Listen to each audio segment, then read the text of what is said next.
Official secret act के खुसूसी अदालत ने तहरीक इंसाफ के चेयरमैन के बेटों से बात न कराने पर अडियाला जेल के सुपरिटेंडेंट को नोटिस जारी कर दिया। चेयरमैन पीटीआई के वकील शिराज अहमद रांझा ने दरख्वास्त दायर की, जिसमें मौक़िफ़ इख्तियार किया गया कि अदालती हुक्म के बावजूद सुपरिटेंडेंट ने अडियाला जेल ने चेयरमैन पीटीआई के बेटों से बात नहीं कराई और एसपी जेल ने अदालती अहकामात पर अमल दरामद नहीं किया।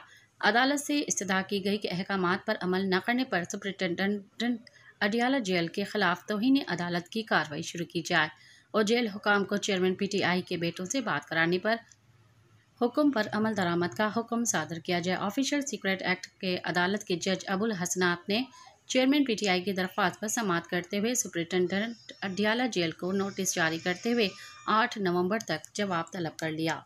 मज़ीद ख़बरन ऐं तफ़सीलात लाइ विज़िट कयो असांजी वेबसाइट www.awamiNewsHD.com ऐं ॾिसंदा रहो अवामी न्यूज़ HD।